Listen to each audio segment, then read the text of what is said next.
नमस्कार, AB star news देख रहे हैं आप और यूपी की खबरें लेकर हाजिर हूं मैं आपके साथ सोहन सिंह। बुलेटिन में सबसे पहले बात करेंगे बड़ी खबर की। लखनऊ से बड़ी खबर सामने आ रही है। दरअसल लखनऊ में अवैध निर्माण को लेकर अब अफसरों पर गाज गिरती हुई नजर आ रही है। तो बड़ी खबर लखनऊ से आ रही है। लखनऊ में अवैध निर्माण को लेकर अफसरों पर गाज गिरती हुई नजर आ रही है। प्राधिकरण ने एलडीए के 59 अफसर अभियंता को जिम्मेदार बताया है। साफ तौर पर कहा है कि अवैध निर्माण के लिए जिम्मेदार हैं। प्राधिकरण ने विधानसभा की लोक लेखा समिति को रिपोर्ट भी भेज दी है, जिसके बाद 59 अफसरों पर कार्रवाई की तलवार लटक रही है। लोक लेखा समिति ने प्राधिकरण से पूरे मामले को लेकर रिपोर्ट मांगी थी। 2009 से 2022 के बीच हुए अवैध निर्माण को लेकर के रिपोर्ट मांगी थी और अब एलडीए ने रिपोर्ट विधानसभा की लोक लेखा समिति को भेज दी है। तो कुल मिलाकर देखा जाए तो लखनऊ में अवैध निर्माण को लेकर अफसरों पर गाज गिरती हुई नजर आ रही है। 59 अफसरों पर विधानसभा की लोक लेखा समिति की कार्रवाई की तलवार लटक रही है। प्राधिकरण ने इन 59 अफसरों अभियंताओं को अवैध निर्माण के लिए सीधे तौर पर जिम्मेदार माना है। जानकारी के मुताबिक लोक लेखा समिति ने एलडीए से साल 2009 से 2022 के बीच लखनऊ में अवैध निर्माण के लिए दोषियों की रिपोर्ट मांगी थी, जिसके बाद अब यह रिपोर्ट भेज दी गई है। अधिकतर अवैध निर्माण जोन 6 के हजरतगंज, हुसैनगंज नाका, अमीनाबाद और वजीरगंज पुलिस कोतवाली, जोन 7 के चौक बाजार खाला, ठाकुरगंज, सादतगंज पुलिस कोतवाली इलाके में हुए हैं। इनमें अवैध अपार्टमेंट में लोग रह रहे हैं, तो अवैध कॉम्प्लेक्स में कारोबार भी जारी है। तो बड़ी खबर लखनऊ से आ रही है, जहां अवैध निर्माण को लेकर अब अफसरों पर गाज गिरती हुई नजर आ रही है। सीधे तौर पर देखा जाए तो अफसर अब पूरे मामले में नपते हुए नजर आ रहे हैं। विधानसभा की लोक लेखा समिति किस तरह से पूरे मामले पर कार्रवाई करती है, इस पर भी नजरें लगातार बनी हुई हैं।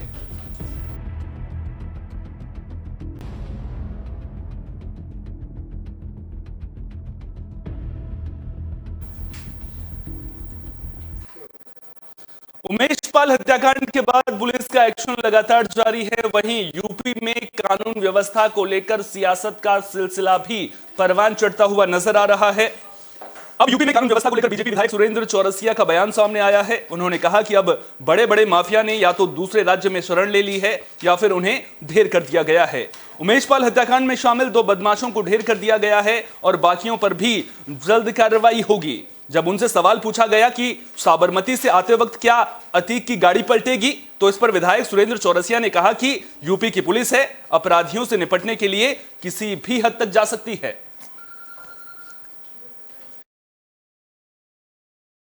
देखिए, उत्तर प्रदेश में योगी आदित्यनाथ जी की सरकार है और बड़े से बड़े माफिया आज भागकर या तो दूसरे प्रदेशों में शरण लिए हुए हैं या मार दिए गए हैं। अभी उमेश पाल हत्याकांड में 2 अपराधी मारे जा चुके हैं। शेष अपराधियों पर हमारी सरकार की सख्त निगरानी है। उत्तर प्रदेश की पुलिस किसी भी हाल में उन दोषियों को बख्शेगी नहीं, क्योंकि मुख्यमंत्री जी का सख्त रुख है कि एक भी अपराधी उत्तर प्रदेश में बचने नहीं चाहिए और अतीक अहमद और मुख्तार अंसारी जैसे लोग भी जल्द ही मारे जाएंगे या उनके साथ कोई ऐसी घटना होगी कि वो उनको एक सबक सीखने को मिलेगा और उत्तर प्रदेश में लोग अमन चैन की नींद सोएंगे। देखिए, उत्तर प्रदेश में योगी आदित्यनाथ जी की सरकार है और बड़े से हिंदू राष्ट्र को लेकर साक्षी महाराज का बड़ा बयान सामने आया है। सीधे तौर पर उन्होंने तौकीर रजा के बयान पर पलटवार किया है। तो हिंदू राष्ट्र को लेकर यूपी में सियासत परवान चढ़ती नजर आ रही है। अब साक्षी महाराज का बयान भी सामने आया है।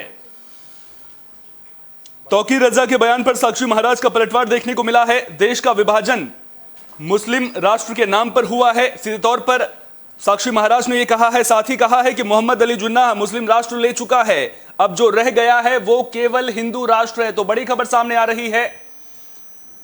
हिंदू राष्ट्र को लेकर साक्षी महाराज का बड़ा बयान सामने आया है। उन्होंने सीधे तौर पर तौकीर रजा के बयान पर पलटवार किया है। आपको याद दिला दें कि तौकीर रजा ने कहा था कि जो लोग हिंदू राष्ट्र की मांग कर रहे हैं उन पर कार्रवाई होनी चाहिए। ऐसे में अगर आने वाले वक्त में मुस्लिम समाज के लोग मुस्लिम राष्ट्र की मांग करेंगे तो बात बिगड़ भी सकती है। इसी तरह का बयान उनका सामने आया था, जिसके बाद अब पूरे मामले को लेकर सियासत परवान चढ़ती हुई नजर आ रही है। सीधे तौर पर साक्षी महाराज ने पलटवार किया है। कहा है कि मोहम्मद अली जिन्नाह मुस्लिम राष्ट्र ले चुका है, अब जो रह गया है वो केवल हिंदू राष्ट्र है। सीधे तौर पर तौकीर रजा के बयान पर साक्षी महाराज का यह पलटवार देखने को मिला है।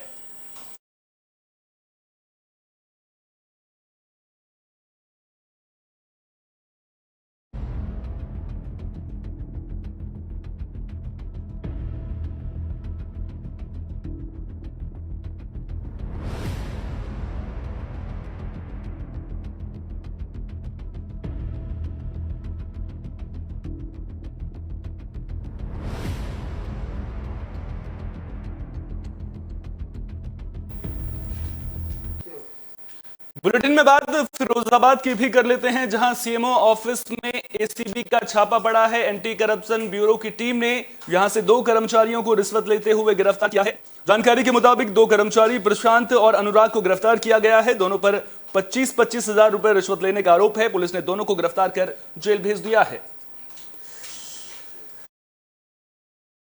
मेरा पैसा निकलता है यूएचएनडी और लिंक वर्कर, जो प्राइवेट वर्करों से हम काम कराते हैं अपनी जेब से पैसा देके, तो वो मार्च में ही निकलता है पैसा। तो इनने कही मुझे 25% चाहिए, नहीं देंगे 25% और 30% लेते हैं यूएचएनडी पे। बस उसी का हम पैसा दे रहे थे और मैंने आप लोगों से मुलाकात कर ली थी। एंटी करप्शन को बताया था। हाँ, बात कर ली थी, बस रहे आप पकड़वा दिया। कितने लोग थे एंटी करप्शन वाले? नहीं, वो जो पकड़े गए। अनुराग चलता है एक और एक प्रशांत वर्मा है। यूपी में बुलडोजर वाली कार्रवाई लगातार जारी है। अवैध निर्माण पर बुलडोजर गरजने का सिलसिला लगातार जारी है और अब यह बड़ी खबर ग्रेटर नोएडा से भी सामने आ रही है, जहां बाबा का बुलडोजर गरजा है। सूरजपुर कस्बे में अवैध निर्माण पर बाबा का बुलडोजर चला है।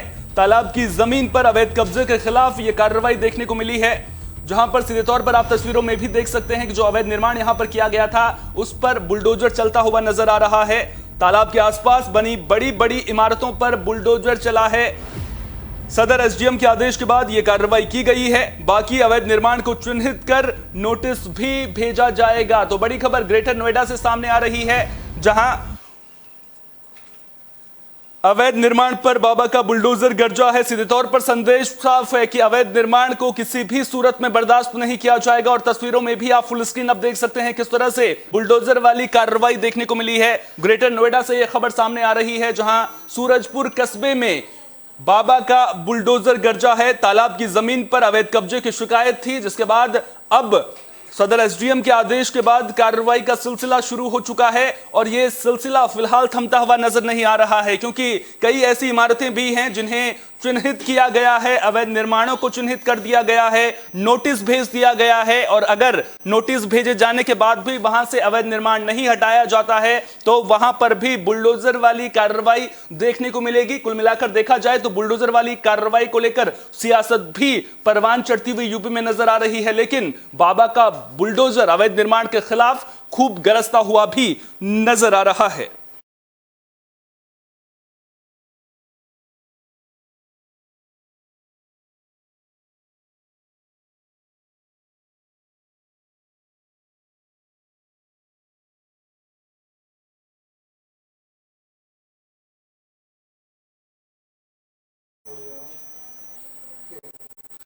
मथुरा से कृष्ण भक्ति की एक से बढ़कर एक तस्वीरें देखने और सुनने को मिलती हैं। दरअसल यहां से कृष्ण भक्ति के अलग अलग रंग देखने को मिलते हैं। अब एक ऐसी ही खबर सामने आ रही है। दरअसल औरैया के विधुना कस्बे की रहने वाली रक्षा सोलंकी पर कृष्ण भक्ति का खुमार कुछ इस तरह चढ़ा कि उन्होंने पूरे रस्मों रिवाज से भगवान श्री कृष्ण से विवाह रचा लिया है और उनके इस कदम का घर वालों ने भी समर्थन किया है। रक्षा सोलंकी का कहना है कि भगवान श्री कृष्ण रोज उनके सपने में आते थे। जब वो पिछले साल जुलाई के महीने मथुरा आई थी, तभी उन्होंने भगवान श्री कृष्ण को सब कुछ मान लिया था और पिता से जिद करने लगी थी कि उन्हें भगवान श्री कृष्ण से ही विवाह करना है। बेटी की भक्ति देखकर घर वाले भी उसकी बात को नहीं टाल सके और फिर रक्षा सोलंकी ने घर वालों और रिश्तेदारों के सामने भगवान श्री कृष्ण से विवाह कर लिया है। प्रेरणा क्या, मुझे काफी समय से सपने आ रहे हैं, सपने आ रहे हैं इस तरह में। भगवान ने वरमाला डाली है गले में, 2 बार आया इस तरह का सपना। फिर उसके बाद आपने चारों तरफ से दबाव बन रहा था शादी का, तो फिर ये विचार बना लिया। कौन बना रहा था दबाव? नहीं मतलब इनसे दबाव नहीं, वैसा शादी का दबाव बन रहा था। चुन में नीचे को रेडी। हाँ जी। फिर इन्हीं से कर ली। खबर प्रतापगढ़ से है, जहां गैंगरेप के 4 दोषियों को आजीवन कारावास की सजा सुनाई गई है। तो गैंगरेप के 4 दोषियों को आजीवन कारावास और 3,95,000 के अर्थदंड की सजा सुनाई गई है। मामला पिछले साल 23 अक्टूबर का है। जानकारी के मुताबिक सजा पाने वाले 4 बदमाशों ने पहले नाबालिग का अपहरण किया था और फिर जंगल में ले जाकर तीनों बदमाशों ने गैंगरेप की वारदात को अंजाम दिया था, जबकि चौथा बदमाश इस दौरान निगरानी कर रहा था। गैंगरेप के बाद आरोपी नाबालिग के 400 रुपए और चांदी की पायल लेकर फरार हो गए थे। अब चारों आरोपियों को कोर्ट ने सजा सुना दी है। शिवम, सरोज, मोहम्मद तफसीर, मोहम्मद रफीक और मुन्नू को कोर्ट ने आजीवन कारावास की ये सजा सुनाई है। ये 23/9/2022 की घटना है। पीड़िता अपने घर से बताकर रामापुर बाजार निकली थी दवा लेने के बाद वो चली गई अपने मामा घर। लौटते समय गजेड़ा जंगल के पास में उसको 4 अभियुक्तों ने जो है अपहरण कर लिया। अपहरण करने के बाद उसको ले गए गजेड़ा के जंगल में। वहाँ 3 लोगों ने, शिवम, तफसीर और मोहम्मद रफ़ीक, इन 3 लोगों ने बारी बारी से जो है उसके साथ में बलात्कार किया और मुन्नू जो है वो रेकी कर रहा था। इसकी जो है चार्जशीट जो है आने के बाद 11 नवंबर को जो है इसमें संज्ञान लिया गया है और पहली जो गवाही हुई 24 नवंबर को हुई है और 3.5 माह में कुल जो है इसमें दोषी ठहराया गया। देखिए, ये 23 सितंबर को देलीपुर थाना में एक अभियोग पंजीकृत किया गया था, जिसमें कि अपहरण और सामूहिक दुष्कर्म, उसके साथ में लूट का अभियोग पंजीकृत किया गया था। इसमें मामले की गंभीरता को देखते हुए काफ़ी गुणवत्तापूर्वक विवेचना की गई थी। साक्ष्य संकलन थाना प्रभारी के साथ साथ में फील्ड यूनिट के द्वारा किया गया था। सीनियर ऑफिसर्स के द्वारा इसका सुपरविजन किया गया था। इसमें डीएनए मिलान के लिए भी भेजा गया था और करीब 25 दिन में इसमें चार्जशीट लगाकर माननीय न्यायालय के फर्रुखाबाद का एक वीडियो सोशल मीडिया पर जमकर वायरल हो रहा है। दरअसल एक युवक शराब के नशे में धुत होकर पुलिस चौकी के बाहर हंगामा करता हुआ नजर आ रहा है। मामला फतेहगढ़ कोतवाली इलाके में कर्नलगंज पुलिस चौकी के सामने का है। आरोपी शराब के नशे में चौकी को आग लगाने और बम से उड़ाने की धमकी भी दे रहा था। चौकी के बाहर हंगामा करते युवक का वीडियो सोशल मीडिया पर जमकर वायरल हो रहा है। हंगामा बढ़ता देख पुलिसकर्मी युवक के पास पहुंचे और उसे बीच सड़क पर खड़ी गाड़ी को हटाने के लिए कहा गया, लेकिन इस दौरान युवक पुलिस वालों को ही गालियां देने लगा और फिर गाड़ी से शराब की बोतल निकालकर गाड़ी में ही जोर से मारकर फोड़ भी दी। मौके पर मौजूद पुलिस वाले तमाशबीन बनकर पूरा नजारा देखते रहे। तस्वीरें आप देख रहे हैं किस तरह से एक युवक पुलिस वालों के साथ बहस करता हुआ नजर आ रहा है और इस दौरान आरोप यह लगा है कि युवक ने पुलिस वालों को गंदी गंदी गालियां भी दी हैं।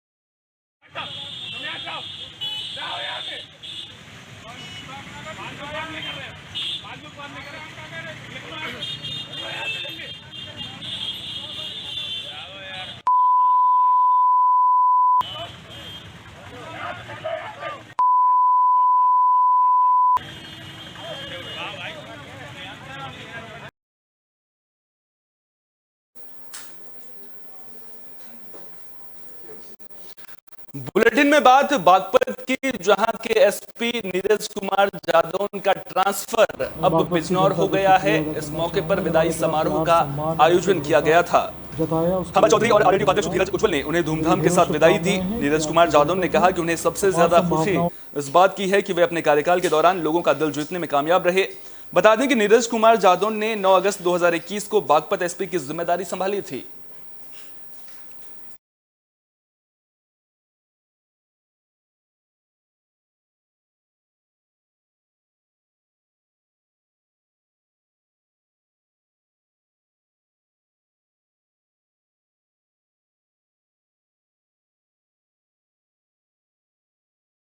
शुक्रिया अदा करना चाहूँगा जिन्होंने इतना प्यार, सम्मान और मुझ पर भरोसा जताया, उसके लिए बहुत बहुत धन्यवाद। और मेरी ढेरों शुभकामनाएं हैं कि आपके जनपद में अपार संभावनाओं का ये जनपद है। युवाओं में बहुत संभावनाएं। हमारे युवा डिफेंस में, पुलिस में, अन्य सरकारी नौकरियों में जाते हैं और प्राइवेट सेक्टर्स में भी जाते हैं। तो बस क्राइम से दूर रहें, उन पर थोड़ा जो हमारा युवा वर्ग है, ख़ासतौर पर टीनेजर है, उस पर थोड़ा हम लोग ध्यान दें और बहुत आगे जाके ये तरक्की करेंगे हमारे प्रदेश के जनपद के युवा। मेरी तरफ से ढेरों शुभकामनाएं और इतना जो प्यार सम्मान दिया उसके लिए धन्यवाद आप सभी को। आज कप्तान साहब जो हमारे जादौन जी थे, उनका कल रात ट्रांसफ़र हो गया। तो जैसे ही सूचना मिली तो बागपत जनपद में जो अच्छे लोग थे उन्हें एक झटका सा लगा कि भाई इतने अच्छे अधिकारी बागपत से जा रहे हैं। तो फिर हम आज सुबह मिले, कप्तान साहब आपका एक समारोह करना चाह रहे हैं। तो कहने लगे कि भाई अब तो सब हो लिया, छोड़ दो। मगर जी नहीं, आपके एक समारोह रखेंगे, विदाई समारोह। और अच्छे अधिकारी थे, जितनी भी तारीफ करी जाए कम है, बहुत अच्छे अधिकारी हैं। भाई निष्पक्ष काम किया है, जो पीड़ित था उसको बचाने का काम किया, जो दोषी था उसे सज़ा देने का काम किया। कभी किसी नेता के दबाव में या किसी जनता के दबाव में कोई कार्य नहीं किया। एक गरीब आदमी की भी इतनी हैसियत थी वहाँ पे, एक बड़े नेता की भी इतनी हैसियत थी, तो निष्पक्ष काम किया है। बहुत अच्छा महसूस किया। तब से हमारे ज़िले में ही आए एसपी साहब, तब से हमारा ज़िला जो है बहुत सुखी और सुरक्षा महसूस कर रहा था। एक बात इनमें विशेष थी, संस्कारित परिवार से था, संस्कारित व्यक्ति था ये। ईमानदार और कठिन अधिकारी तो सब होते हैं, इससे ज़्यादा भी आ सकते हैं, लेकिन जितनी समस्याएं आम आदमियों की इन्होंने सुनी और उन पर विचार किया। इनके बीच में इनके पास जाने के लिए किसी भी गरीब आदमी को या किसी अमीर आदमी को या किसी को भी, किसी राजनीतिक आदमी की या किसी बड़े छोटे आदमी की ज़रूरत नहीं पड़ी। इनसे जाके तुरंत मिले और तुरंत। गाजियाबाद में कुछ बदमाश बच्चा चोरी करके भाग रहे थे, लेकिन इन बदमाशों में से एक स्थानीय लोगों के हत्थे छुड़ गया है। मामला नंदग्राम थाना इलाके के राष्ट्रीय एक्सटेंशन का है। चाम्स कैशल सोसाइटी का यह पूरा मामला बताया जा रहा है। लोगों का कहना है कि बच्चा चोर गिरोह के लोग 1 साल 4 महीने के बच्चे को लेकर भाग रहे थे, तभी लोगों ने एक चोर को पकड़ लिया था। वहीं 2 मौके से फरार होने में कामयाब रहे। मामले की जानकारी मिलने पर पहुंची पुलिस की टीम आरोपी को पूछताछ के लिए अपने साथ ले गई है। पुलिस पूरे मामले की जांच कर रही है। मेरी ट्विन बेबी है, 1 साल 4 महीने की, दोनों बिटिया है। तो मैं लेके ड्यूटी से आता हूँ, लेके मैं जाता हूँ पार्क में खेलने के लिए। लेके गया था तो एक बेटी जो है बड़े वाले स्लाइड पे चढ़ी हुई थी, काफ़ी ऊंचा है, 5 फुट 6 फुट, और दूसरी भी उसी पे थी। वो उतर के नीचे उतरी और पार्क के दूसरी तरफ फाउंटेन बना हुआ है, वो उधर की ओर भाग गई मेन रास्ते पे। तो मैं पहली बेटी को उतारने के इंतजार में, कहीं गिर ना जाए, चोट ना लग जाएगी। सामने बच्चे बहुत होते हैं, धक्का मुक्की होती है, बच्चे गिर जाते हैं, चोट लग जाती है। तो मैं उतरने के इंतजार में था कि अचानक से मैं देखा कि एक आदमी ने मेरे बच्चे को गोद में ले लिया।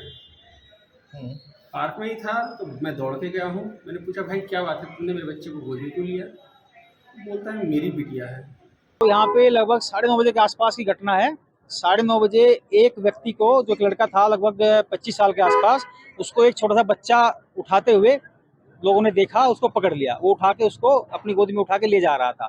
तो उसको गेट के पास सोसाइटी के लोगों ने पकड़ लिया। उसको पकड़ के उसके साथ मारपीट करने लगे। जब मारपीट कर रहे थे तो किसी ने पुलिस को फ़ोन कर दिया।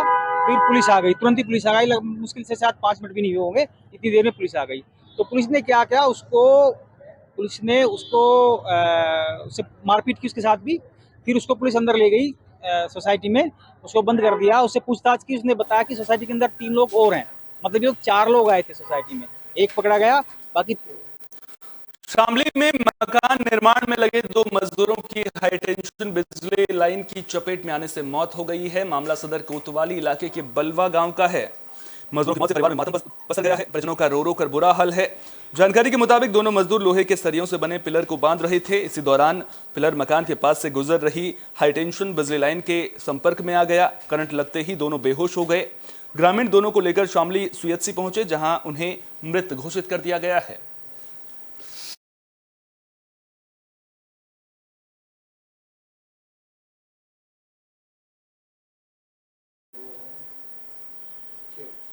इस बुलेटिन में मेरे साथ इतना ही। देश दुनिया की तमाम अहम खबरों के लिए बने रहिए एबी स्टार न्यूज़ के साथ।